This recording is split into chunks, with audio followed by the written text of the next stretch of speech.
Hello and welcome to this first thoughts of Doctor Who Series 12 Episode 4 Nikola Tesla's Night of Terror. I really enjoyed this one. I did too. I had a really great time with it. I thought really well written and really well directed. Like, not necessarily. Well, I mean, not going to jump in with. It's not accurate to begin with, but I mean, yeah, some of the information they say about Tesla isn't 100% accurate. But yeah, I mean, the actual episode itself, yeah, I really enjoyed that actually. I thought it was potentially one of the best written 13th Doctor stories. Definitely, I think. I guess that further and say I think it is. It is the best, I think. I was watching it, I was like... To be frank, yeah, that's what I was thinking when the tiny episode ended. It's like, you know what? I don't think I can think of another Jodie Whittaker episode as good as this. Yeah. I mean, I don't know if that's saying much for the episode or whether or not it says much for the era, but... I think more the era, but I just thought... I was like, fuck, this is really solid. Like, setup was interesting, you know. They brought in the Silurian guns, so we're thinking, oh, okay, maybe it's going to be Silurians. Then it's like, I really enjoyed the race, the creatures. What were they called? I've forgotten their name. But the Rachnos cousins, basically. Yeah, they never established them as similar. Like, I thought that was weird because I thought when we saw them in the trailer, of course, we assumed they'd be similar because of the scorpion things and the kind of face. I mean, the two are linked, but they look so similar, and yet they're not linked. Though, to be fair, like, the spiders are meant to be list free, and Rachnos aren't even related, so who knows? It's just the way that life goes. But I thought it was so strong. I loved Goran, I can't say his last name, but as Nikola Tesla, I thought it was phenomenal. Oh yeah, the acting in this episode was great. I thought, all the guest actors. It's just crazy how good this actually, like, you know, it was really well written, really well written, and it shocks me. I'm kind of shocked actually how much I enjoyed it, because when I was watching it, I was thinking like, hang on, this is actually really good. Yeah, this would be like, this is really... if this was in another era, this would be a solid episode too, which is something I can't say for even a lot of the best of the other Jodie episodes. Like, it's solid in comparison to the era, but not solid for the series as a whole, I guess. In a lot of these cases. Like, Skyfall was alright, but no, it wasn't as good as this, no. No, this had such heart to it, and like, I really like kind of like Nikola Tesla and talking about it, like vision and, you know, people not quite seeing what you mean, like, that really kind of hits home for me, like, so that, like, as a character, I really kind of like responded to that quite well, but that's just a personal kind of thing, but like, him is like, just the whole thing, it's kind of hard to really pinpoint. I'm just kind of really, because I just finished it. I had to watch it a bit late because I had a mate round, but I'm just fucking gobsmacked really about how much fun I had with that one. Like, every issue I had, like, last week, so she barely did any Sonic Ex Machina. It was more thinking, smarting, inventing. It was an energy reading device more than anything. That is all the Sonic should be, and the odd locking of doors, you know, and you know, when she did the panel and it came down and hit him, like, that's fine. I don't mind like the Sonic being used quite a lot in the first like half, but the Sonic shouldn't be used in the second half. I think that's what it can be. It's like a fun, you know, you can have these kind of funner, more, oh okay, well that's a bit lucky, you know, kind of moments at the start of a story, but you can never have those in like the ending. Kind of a bit like Avengers Endgame. When you're watching the you know, the commentary, you know, the rat hitting the buttons to get Scott Lang out of the machine after he's been shrunk, like, that's freaking, you know, that's a bit of a Deus Machina really. It's just cool. But they say, you know, you can kind of get away with those more in like the first acts of a story really, because people are more open to it. But say like the very end of the whole Endgame and it was like a rat push the glove away from Thanos towards Tony, like, that would be outrage, wouldn't it? You know, that would be absolutely ridiculous. But it's the same kind of concept, but just because one happens right at the start of a story, it doesn't matter as much as how it ends. And what I loved was they had this plan, and then it didn't go to plan. Finally, it's like, you know, and then it showed the Doctor being smart with the frickin' giving them the teleport to then send her up to then boom with it really. I was like, yes, finally, not a Sonic sorted thing. It happened on screen. We saw her being smart. There were more layers to the Doctor in this episode than there had been depicted throughout, I think, most of the rest of Jodie's, because she's been very one note, right, for most of it. Not that there hasn't been, like, emotional changes, but in terms of how she kind of is as a character, I mean, yeah, it's... I think they really should have gone the inventor kind of way. They kind of set it up in the very first episode with her building the Sonic, and then they never went with it. And I think that would have actually been a really... And I was thinking that, I was like, why didn't they go with the inventor Doctor? Like, the one who's always building random contraptions. Like, that would be cool. That's not really come before, has it? Some Doctors have kind of dabbled in that, particularly, like, David Tennant came up with quite a few, like, contraptions and whatnot. He did the odd ones. I'd say mainly it was the fifth Doctor who did the most kind of... Because obviously he didn't have a Sonic. Or the third Doctor, he was kind of the inventor. Third Doctor did a lot. Well, he had to be, yeah. But, you know, like, that kind of inventing... but yeah, I thought, it was so good. Like, I really enjoyed it. I thought the villains were threatening, but, you know, a bit one note. But I felt like there was enough to them to actually, you know... And I thought the CG obviously looked a lot more tidied up. I thought that it looked alright, actually, the scorpion creatures. Like, for it was. I mean, I was for not TV. Gonna, like, sit there and go, it's amazing or anything, like, as far as CG is concerned, or even, like, as far as TV productions are concerned. But it didn't bug me as much as last week. Yeah. No. Oh, yeah. It's just, it's crazy just how far we've come from, like, fucking Orphan 55. Now, this week, I really, like, 9, maybe, at the minute. Like, compared to the rest of Jodie's, like, this is the best. I mean, it was great pacing. There was one rough cut, which was when they ran away at Niagara Falls, and then suddenly they were on a train. I was a bit like, needed just 30 seconds in there just to... I noted one, actually, was when, like, they were running out of Thomas Edison's...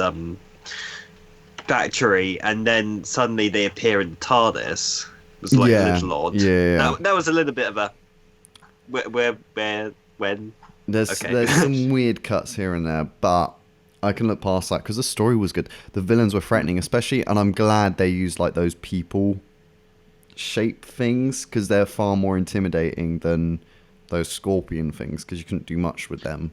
Yeah. And it's better to have a human looking controlled entity rather than these, you know, because then they would have spent less time. Not mind non-human like monsters, but I thought the prosthetics were great though. For her, and she did a really good job as the Queen.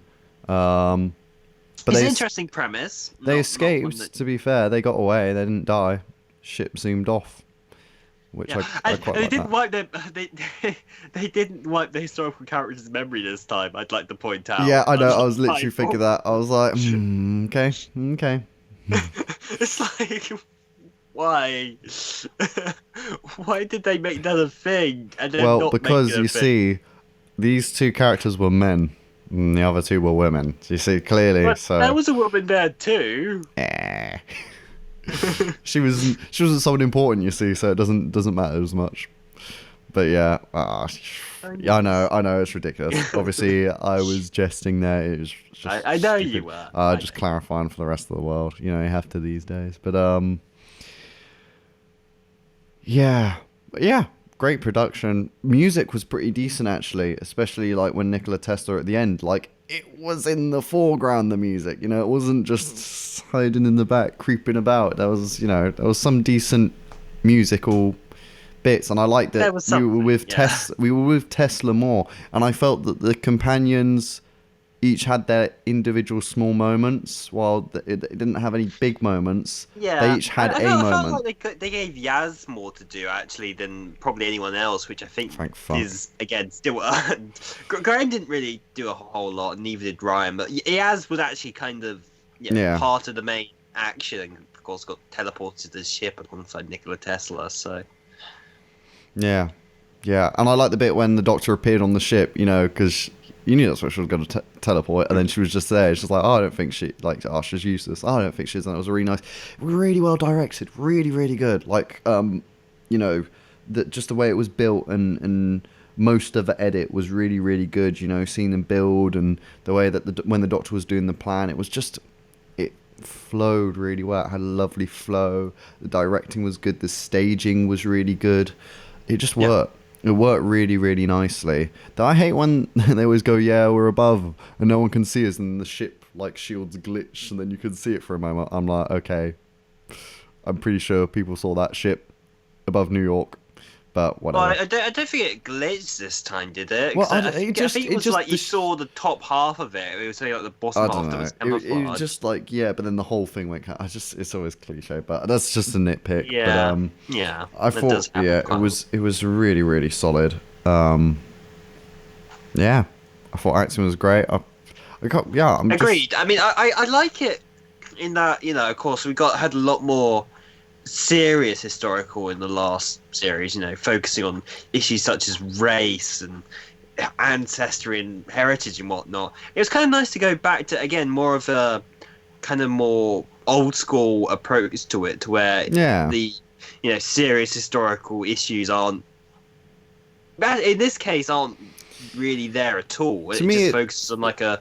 It was kind of like an Unquite Dead kind of thing, you know, yeah, like that kind of level of historical, which, well, Unquite Dead, from what I see online, always gets not as... I always quite enjoy watching it. Some people don't enjoy it as much, but... it's not the best by any means. I think it's a solid one. Solid. But yeah, I thought, actually, I'd say this is my favourite Jodie episode so far.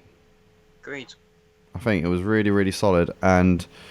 Nina, who wrote it? Nida Manzoor. No, that's director. Nina Metiver. Nina Metiver, you deserve a round of applause for a fantastic script. Really, you could see she crafted it. She'd thought about it. She'd done setup, and there was payoff with the teleportation. The Doctor used kind of trick. It just felt like Doctor Who. It felt like Doctor Who. Though I would point out, actually, this is something that my because of course I was watching it with my dad, and he's very much in this kind of area of electronics and whatnot. It very closely linked, mostly on the hardware USB side of it. And of course, he knows kind of. He said he did like a bit of looking into like Nikola Tesla and whatnot. And several of the things, of course, which they champion him doing here, actually other people thought of first. Yeah. But I mean, at the end of the day, it's like my dad. Yeah, I don't think he kind of went off on a bit of a rant about it. But I don't think he's a particular fan of Nikola Tesla. And he kind of thinks that there's like a. I mean, a lot of Americans kind of champion him, especially. And certainly, it's not like he didn't do anything. No, he did contribute stuff. It's just a lot of the big things he's attributed for other people thought of first, and he's like kind of credited so it for a wasn't lot completely of historically accurate. Yeah, exactly. Also, aliens didn't attack Nikola Tesla, so I mean, there's only so far. True. But when you're getting to the historical facts, maybe it should be a bit more. Tesla, the character in this episode is different to Nikola Tesla, the person. But I think it's important to point that out in that a lot of these. I mean, this is kind of a platform for introducing, especially like kids and young people, to like historical figures and whatnot. And they're gonna watch this, and they're gonna have this kind of as somewhat as fact, right? I guess so, but even when I watched, say, go back to Tooth and Claw and Queen Victoria, like, I don't know, like, I think you take it with a pinch of salt. Werewolf, yeah, like it's like, I don't know. I think it's harmless, slight truth bending, in my opinion. It's not nothing terrible. It's not like, I'm not saying that. I just, But something to know. I get what you mean, yeah. That they really do champion him here when not all of it in was reality, earned. It wasn't the best, yeah.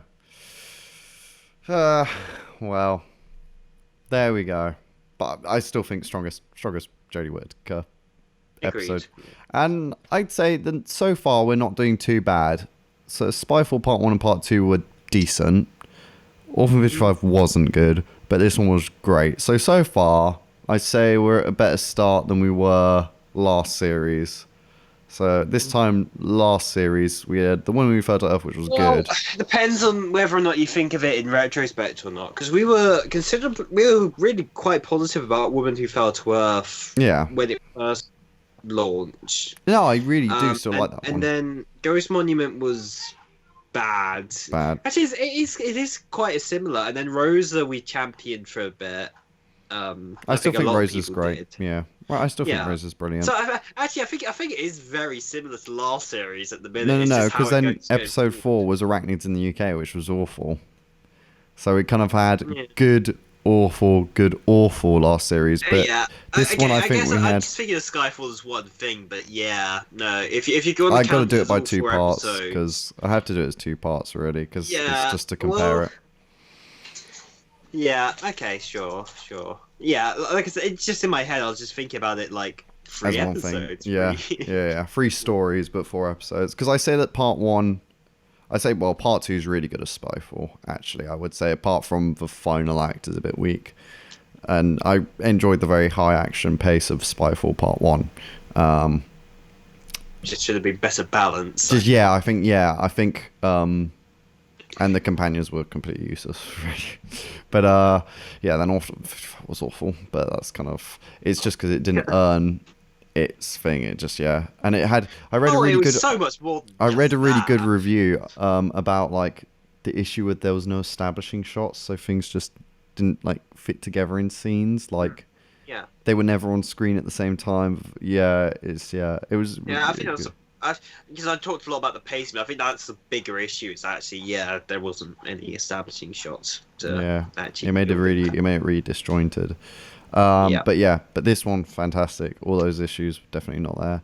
And next week, Fugitive of Jadoon. Same director, so I'm expecting big things actually for next week's. Well, in terms of visuals, sure, but in terms of the way it's cut together, because the director still has quite a lot to say with the cut. Sure. So I'm expecting big things. Writer Vinny Patel, who did a decent one with Demons of the Punjab, and Chris Chibnall, but I mean, how much did he write is the interesting bit. You never know, right? But if it's enough to give him a credit, then surely it's. I mean, it's like the frickin' Zygon Invasion version. What's his face wrote most of it? Peter Harness, and it was like the 10-minute speech is what Stephen Moffat wrote. From what I remember reading. Could be wrong though. Don't take my word for it. But maybe there's just a big moment which Chris Chibnall helped pen.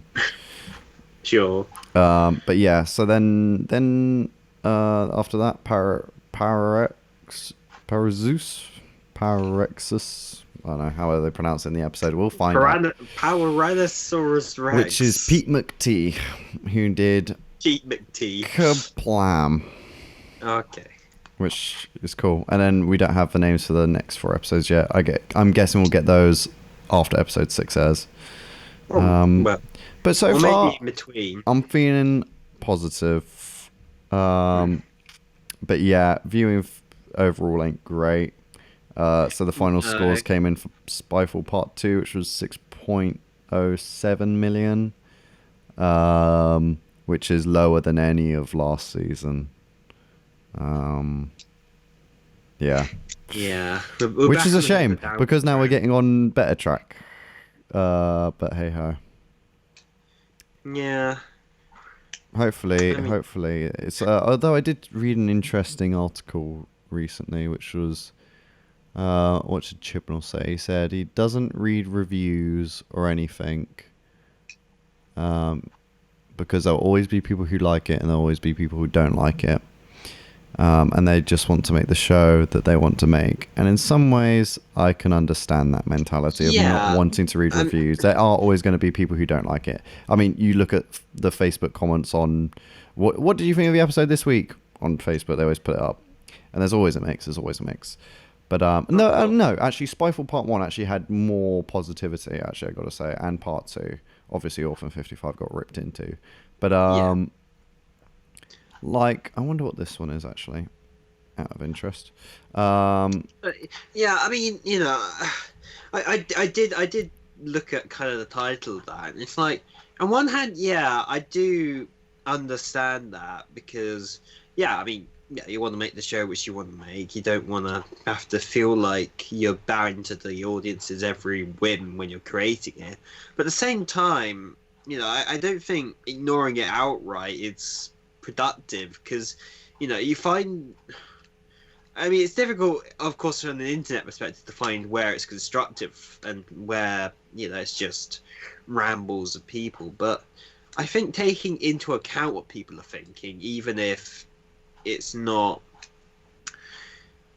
just bearing in mind and knowing, you know, these people think this about this aspect which I was doing, and building off of it, I think is a more valuable thing than just kind of ignoring it and doing whatever, because then you get kind of, you kind of could become out of touch with your audience if that's what I'm thinking. It's like, but sometimes people have really valid things to say. Exactly. You know, I think, and that's you know, that is the while issue. there was a bit of a, you know, flinging, you know, sometimes very baseless criticisms of last series, there were a lot of very valid issues, which, you know, if we're to assume, what he said in the thing, which, you know, then some of those issues he kind of clearly, you know, just got fixed by having more experience, which, you know, sure, that makes sense. But at the same time, you know, some of the same, particularly like as far as Orphan 55 was concerned, like, you know, if you'd been reading some of the criticisms, more of the criticisms of last series, I don't think we would have got that. Not in the way it was given to us, anyway. Yeah, it's ridiculous. Still looking at the comments, so many people feel the need to always say, "I stopped watching as soon as the lady doctor came. Maybe I'll try again one day." And like, I'm literally looking at multiple posts, and some people are copying and pasting their same comments. It's like, no one fucking cares that you've stopped watching. Yeah, people spam it. Sure, it's ridiculous. It's just sad, man. If you're one of those people, please don't. Just stop. Nobody cares. Like, well, I don't think they'd be watching this though. If they, who knows? Who knows? They probably disliked it at this point anyway, because we're praising it. But otherwise, a lot of positivity for this episode, I must say. yeah. But yeah, there's a lot of people just complaining. So go from one of the, you know, probably one of the worst episodes to a pretty, you know, good one. So it's like, yeah, highs and lows. Yeah, which I mean, happened. that's the thing. I mean, that was the thing about last series too. Is that, you know, I've never said it was outright bad. It was just very much a mixed bag. I think it was a lot of mundane. Tilting a bit more on the negative side of it. Yeah, it was a lot of mundane towards the negative. While this so far, we've kind of had decent. Part 2 was really solid until the last 10 minutes. Orphan 55 wasn't good. This was really, really great. So far, I think actually, this is so far I'd consider a solid season. And it's a shame this wasn't her first season. Imagine if it had been her first, would have been so much better. Yeah, it was like, that's kind of quality for the first series. I think the issue was they did try and do all new monsters, and they kind of didn't have anyone who really written for Doctor Who before, so it was all. I don't think all new monsters is necessarily a problem, though. No, I just you just need to think of interesting ones, and they didn't do that. Yeah, I think it's weird though, because they did so much of not looking at the past and now doing they're doing all references now in this series, which I think I prefer it when there's this long canonical connecting mythology, you know. That's what makes the show. Out there. Can you repeat that point? The whole canonical mythology, I like more when it addresses it. It doesn't matter, people pick up on it. You can't just always, I feel like sometimes they're too obsessed with, the new audience isn't going to understand. People pick up pretty quickly. Kids are smart, you know? People are smart. And if they want to, if they're that invested to find out about what the hell's kind of, you know, what this reference means, then they'll bloody go back and find out, you know? depends on how heavily you Well, do yes, it, yes. because if you go too far in that direction, then it becomes incomprehensible to whoever's watching it from the outside. Well, yeah, that was the Stephen And Moffat story arcs. yeah. So I mean, there is a bit of a double edge on that. I mean, if you need to explain something, do it in like a few lines or something, just a little bit of context, just to introduce a new audience or whatever. But yeah, you don't. Yeah, it's it's difficult sometimes, I think, to kind of get that balance right. Um, But yeah, I mean, in regards to a lot of the new monsters, I mean, I think what they did a lot in that last series was, hey, the monsters weren't really bad; they're just misunderstood. Yeah, I think that was the issue as well, actually, wasn't It's it? like, yeah, that's fine sometimes if you do it right. There's no problem with that storyline. I mean, it's one that has been done a lot, but there's a reason for that. It can be a good subversion of what people are expecting from I think something the like issue Doctor is it Who. was like 3 But if episodes in a you row. use it as much as Series 11 did, then it just becomes the expectation rather than the exception. Yeah, because it was 3 episodes in a row, because it was Arachnids, Sarango Conundrum, Demons of the Punjab. Kablam kind of subverted it in a better way with the robots weren't the bad guys, it was actually the human. Oh yeah, but there was a definitive And then It Takes You Away was the... So the Witchfinders was a bad guy. Yeah, because you got like Arachnids and Demons of the Punjab, where it's like the people were the bad guys. Yeah, even Saranga Conundrum, like the Pating wasn't strictly bad, it's just eating, it's just what it does. It was just hungry boy. Yeah. But yeah, I think that pretty much wraps it up, to be honest. I don't think there's much else to say. Looking forward to next week. I'm excited for episodes, to be fair, this season. I'm not exactly like, oh, well, Doctor Who's on. Like, I'm thinking, oh, yes, it's Doctor Who today, you know. Well, yeah, after last week, I was a little bit like Oh, that. 'Cause yeah. I actually nearly didn't watch it because, like, I was sitting upstairs kind of tired after what's been a pretty tiring couple of days. And I nearly forgot until Dad called up the stairs and told me to, hey, are you going to watch Doctor Who? Oh, yeah, that was a thing. Well, aren't you glad you did? It was a great one. Very good. 9 out of 10. 10 out of 10 for Jodie Whittaker standard. I guess. For that standard. Yeah. Yeah, I say we're doing pretty good. From Resolution, solid. Spyfall Part 1, solid. Spyfall Part 2, great. I give this a bright light bulb out of 10. Nice. I hope that's a good one, because it deserves it. Very well done to the whole team who worked on that. I thought it was very, very good. Yeah, next week, Jadoon return. Looks good, looks interesting. I like the premise. I guess you can't say. I mean, it's difficult to tell from 30 seconds, right? Yeah, I'm intrigued though. You know, it's an interesting plot. I think they're a great alien there are a lot more concept they and could have done design. with the June and the Shadow Proclamation that they just never capitalized upon. Yeah, so it'd be nice to see that. It's more into what I mean, because of course we've had like different bases and armies and whatnot on Earth, but we don't really focus a lot on the space ones. And when we do, they're like a one-off for an episode. But having this kind of more overarching police force of the universe, I think should have been capitalized upon a lot more, because there's a lot you could do with that, I feel. Yeah. But they never did. They forgot about them. And yeah, because it'd be nice if like the Doctor ended an episode and ended up like, oh, well, I've caught these bad guys. What do I do? Oh, I'll call the Jadoon. You know, just a little cameo where she calls over the intercom and speaks in, I would have got away with it too if it weren't for those meddling time travelers. Yeah, I think sometimes it'd be nice, but yeah, I don't know. Yeah, I thought the Doctor was really decently written, and funny enough, actually, so far I'd say some of the strongest episodes for Doctor Who have actually been written by the women. For Jodie. Take that as you will, basically. Let's see. We've got another female right. Oh no, 2 more. Charlene James and Maxine Alderton. So let's see. We'll see if it's. It'd be interesting to see actually if maybe female writers just get a female Doctor more. I mean, I don't think it's necessarily about, because again, the whole female aspect of it only comes in every now and again, right? I don't think it's I don't know. I feel as like some heavy a people are point. worried about writing her with any kind of negative emotions. Like I feel like Yeah. they're not taking the risk of have her shout and like. 'Cause it's like, oh, the doctor. I don't know. I don't know. It's mind-boggling to me. I think I would have taken so many more risks with a female doctor. I think, but that's me. I think I would have gone in. If I was going with a female doctor, I'd play it super risky. It's already a risky move, so why not just go full risky, make her erratic.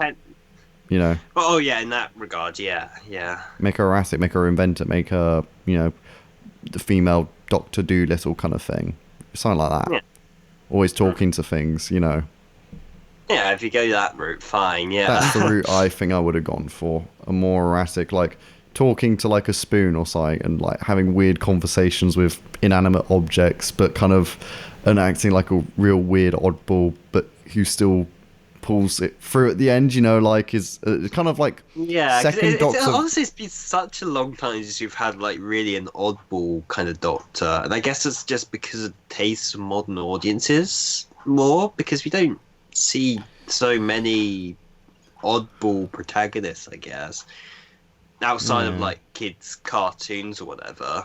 Yeah, I think it'd just be a really interesting take to go that kind of route of this really kind of, I don't know, maybe kind of even ADHD kind of can't keep still kind of thing, like, and that's why you've got to keep traveling, and it'd be really interesting to have that kind of just super erratic emotions. Matt Smith kind of had the can't keep still thing. Yeah, he did in some ways, but he was more like the village idiot kind of clowny kind of. I'd go. I guess so.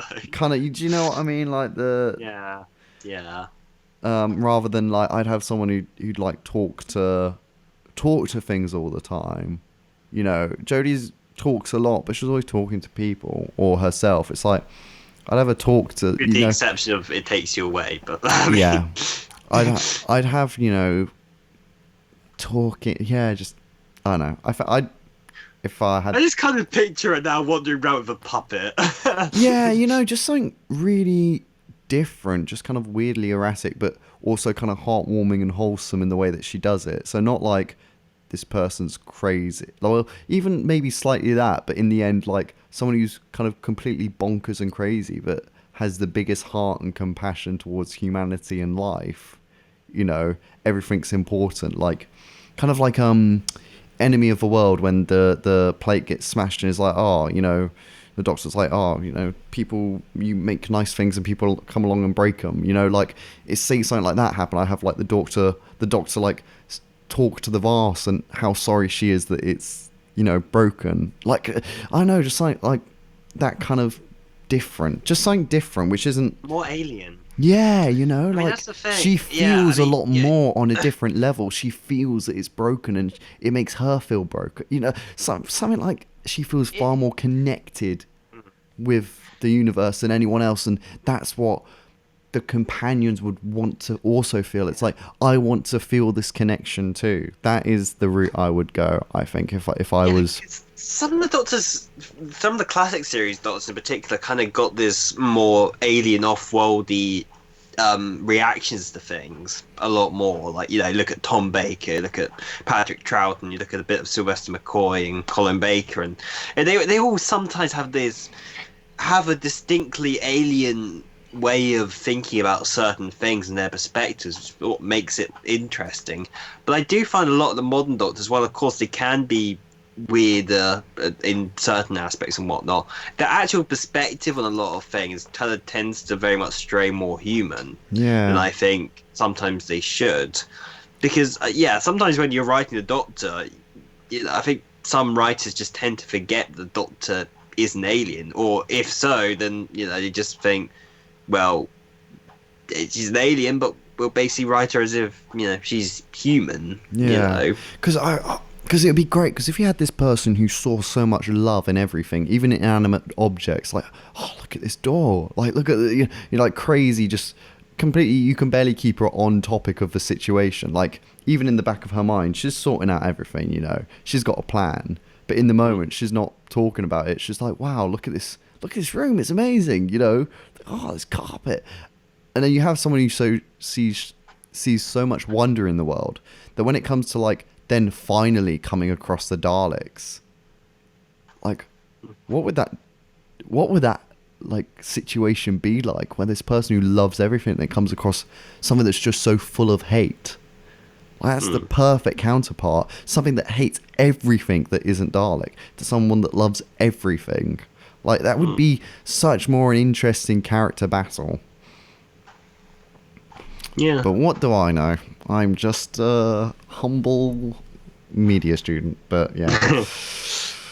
I don't know. Maybe one day I'll get those keys to write this series. Who knows? But yeah, I don't know. The Cardist key. The Cardist keys, yeah. But yeah, I don't know. I just feel like that would be a take which hasn't been done, which I feel like you could make it really wholesome, and audiences would, you know, because David Tennant had those wondersome moments. You know, like one of my scenes which always sticks in my head so much is the opening scene of the next Doctor, where he just comes out into the Victorian marketplace village. He's just walking around in awe, you know, just loving, soaking it up, listening to the carol singers, just loving life kind of thing. And I feel like that's something you could really, and you can make it interesting. You think like this Doctor, especially in their very first episode, whether it's male or female, I think it would work more interesting with a female, in my opinion, this character, this take that I have. But it's like in the very first episode, like you think she's absolutely bonkers throughout the whole thing, but then at the end, all these, like, it all connects. It would all connect and bring it all round to, she knew exactly what she was doing from the start. You know, she knew everything. She had it all planned out, but she was just too busy talking more about everything that she was in awe of, rather than actually sharing her plan, which then, you know, it's just more interesting, because then I feel like if you continued that in each episode, you're trying to work out what the Doctor's plan really is when she's talking about, this beautiful flower. And then, you know, later in the end of the episode, she actually uses the flower as a way to solve, you know, like more really unpredictable Doctor. Yeah, unpredictable. And then you'd be like, oh wait, she just talked about this flower, so is this going to be important? No, she just really liked the flower in that episode. You know, it's like you could do really interesting stuff with it. That would solve like an issue that I think, you know, the show kind of has, is that, you know, you kind of always know. I mean, in a show like this, you always know kind of, it will start, the problem will happen. Yeah, I mean, of course, it's the standard structure to everything. Yeah. But in your case, doing that, it's like, while the ending, of course, is obvious, you know, the Doctor will get out of there and, you know, go defeat the bad guys and go to save the universe another day. There isn't, because there isn't always like stakes in Doctor Who as much, because you know they're going to get out of it at the end, right? Yeah. But what would make that interesting is that, you know, what you're thinking about throughout the episode isn't just, you know, how are they going to get out of it this time. It's just like, what kind of mechanisms, what Yeah. You know, it's not really just nothing's as straightforward as what's she up to this time? Because I feel like at the moment it's always explaining and all this and all that. Yeah. And you're like, okay, like when Tessa was explaining the tower, you're like, okay, and then we're going to zap the tower with the thing. If a Doctor was talking about, wow, this is such a great invention, and then, you know, and then maybe as they were doing it, explaining it as it was happening kind of thing, you know, you're like, oh, okay, so she used the tower and all of this. It would be more, I'd feel like it would need some, you know, working with, but I think it would be a really interesting direction to take a Doctor. Yeah. And I think, to me, I think it would work nicely with a female Doctor. I think it could work with a male, but I don't know. To me, that's maybe the direction I'd go. Just a really erratic kind of, always on caffeine kind of feel. But I don't know. Who knows? I think that sounds like a nice idea. And then, it'd be just someone who loves everything, but really shows the love, like a child finding, I don't know, a really cool shell at a beach, you know? You look at it in wonder and awe, and Yeah, I mean that's just the thing with the Doctor because you can take it in all these directions, right? You Just can no one make them is. super positive and happy and love everything, but of course, what could also be just as interesting in some ways is telling it. I mean, and they've experimented, of course, on the darker side a few times, with Capaldi and Eccleston in particular, Yeah. tending to sink a bit on that. Though you could actually, I was almost thinking you could take that further if you wanted to. Well, I think the way that I take that with this iteration of a Doctor, because the issue is she feels emotion so powerfully. So when something Yeah. sad happens, I'd get like make the Doctor super Mm. bummed out about shit, Yeah. like really like I need like 5 years. Like you could have it, she literally goes off at the end of an adventure, leaving the companions, returns back like 30 seconds later, but it's been like a year for her because she just Mm. needed that time just Mm. to feel better about it. And still at the end is like, you know, or even ambiguous as to how long she's been gone. Like, Mm. it's just some really interesting character pieces because the Doctor shouldn't always be so okay with stuff. I think it's something you need to show this vulnerable side. This, I just need to get away. I completely failed. Have the Doctor lose some battles, win but lose. You know what I mean? Mm. Like End of Midnight. They didn't. The Doctor didn't win. He just survived. He was lucky to survive because of someone else sacrificed themselves to save him. You Mm. know, and like the end of that. But actually, sometimes, maybe like on occasion, it might even be interesting to outright lose because we Outright don't lose. Yeah. get that like very much ever. I mean, Yeah. on occasion maybe, but And it would be good sometimes, to have that, and that's why I believe if you have someone who sees the love and awe and everything, that when like they get angry, they get really, really angry because they just can't hold it back, mm, and they keep trying to see the love and everything and stuff, and give the peace, but they just have to. The some Doctor things just keeps having to fight back, being given, choices, really tough choices, mm, like not gun based ones, but oh boy, I'm gonna have to destroy this ship, or it's the Earth. I have to weigh up this 7 billion people on planet Earth, or 1,000 lives on this ship. Like, even though they're willing to attack, the Doctor should take that with yeah, a heavy heart at the end and be like, the companions should be celebrating. The Doctor will just be like, I'm a murderer. And just completely kill the joy in that moment. Because then as the audience, you're thinking, yes, the Doctor saved the day. And then you're like, well, crap, she did actually just murder 1,000 people. Like, Doctor Who has the potential to be this hard-hitting. It is a family show.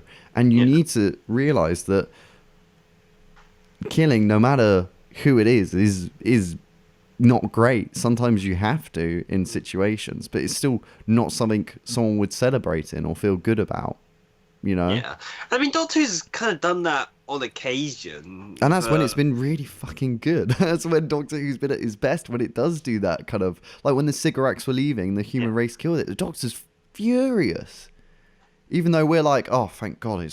I remember watching that and thinking, oh, I'm kind of glad they're dead in some ways, but also then the Doctor shows the anger and you're like, actually, yeah, that was fucking wrong. They were leaving, Even yeah, though for yeah. us, Of course, like, going to an early example, stuff like the Silurians, yeah, exactly, And that's the thing. It's so. and I It's guess so. Warriors of the Deep too. Yeah, and it's just so much more powerful, that shit, and that's the kind of show I want Doctor Who to be. This really, you don't even need story arcs for this kind of stuff, because the story arc is the character arc. Like that is the whole. Like you don't. That's the issue. That's what series 11 was missing. There was no character arcs and no series arc, so it felt very empty in terms of I what mean, was it happening. kinda sort of More with tried Graham, with. Ryan and Graham's relationship mainly more than anything.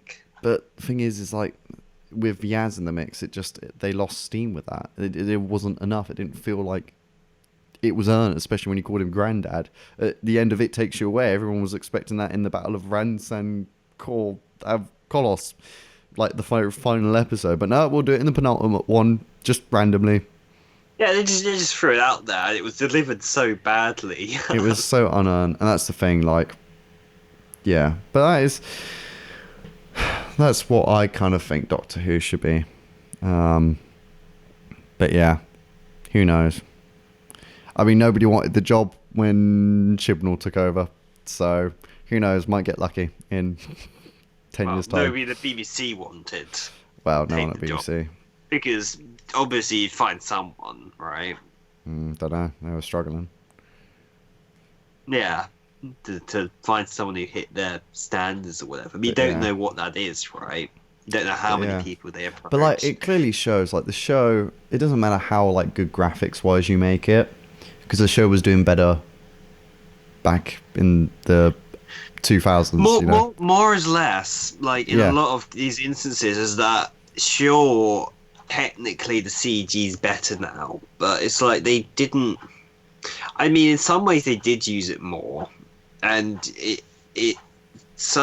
like in series 1, some of the effects, mainly due to the upscaling, I think more than anything, to be honest. But a lot of those effects don't hold up as well. But again, that's on account of it being made for SD TVs in 2005. Like, I'm not gonna decry it for all of that, but I mean, but it's not as distracting, I don't think, as some of the bad CG moments in the new series, just because they didn't. There was a lot. I think they did use it, but there were also. I want to say there were more practical things, although I am now sitting back and thinking about stuff like the Jagrafest and. Yeah, but it was a different time. Yeah, indeed. But the stories were better. That's the thing. It's like it clearly shows, and I still happily go back and watch those over now. And it. Yeah. So, but just seeing like clips of like that era of Doctor Who just kind of almost makes me both nostalgic and sad. Honestly, that just how different it is now. I mean, heck, even watching like some of Capaldi's clips, like it's just like, man, I missed this. Yeah, but I thought tonight was a good improvement. So, fingers crossed it continues in that direction. But who knows? I think we said we're wrapping this up like 20 minutes. Yeah, ago. we did. But yeah, I got on a good ramble, and I felt like it was good ideas were there. I need to write them down. But yeah. Sure. I think just take more risks with the Doctor. I think as a character, indeed. The Doctor is such an interesting character. I just feel like they're not utilizing it. I think Doctor can be more or less anything you want the Doctor to be. Yeah, as long as in the end that they're likable. I think that's the most important thing. You have to like them because you don't want the Colin Baker situation. And they tried a bit with Capaldi, and then they really backpedaled, didn't they? They made him more this weird, cool granddad rather than this stern guy. Yeah. Well, because they really messed up the way that progression with the whole like how he reacted to Danny Pink and everything. Like, it was such weird. Yeah. No, I think they did that wrong. I think you could do like a darker Doctor, a more consistently like more brutal and negative Doctor, but I think there does have to be a progression there. I think I mentioned this in the previous podcast, but I just love to see like a series of the Doctor more or less being tortured and forced to do things against his will, and then the next series kind of begin with a bitter Doctor that needs to kind of be redeemed. I quite like a Doctor who falls out of love with the universe, like gets bored of traveling, kind of gets depressed. Like that would be kind of interesting. Like, and he kind of has a companion who wants to see stuff and is like, fine. Let's go. And like, kind of like, he loses that wonder, and then like his character arc would be finding that joy. Kind of like what they did a bit in The Snowmen. A bit like that, just for a bit longer. Because actually that was a really interesting concept of the Doctor just giving up being the Doctor, being like, you know what, I've actually had enough. Yeah. Like, I think that would be quite just go more extreme with this stuff. But yeah, I think we definitely got to wrap up. Because we're hitting on that 50 minutes. Oh, I'm tired and got work tomorrow. Boo. I'm going to go to college. Well, actually, I love work, so I don't know what I'm doing. But next week's difficult, but... Yeah. It's all going to be good. Well, comment what you guys thought below of Nikola Tesla's Night of Terror. We hope you enjoyed it as much as we did. Let us know. See you next week for the Jadoon. Boy! Wee.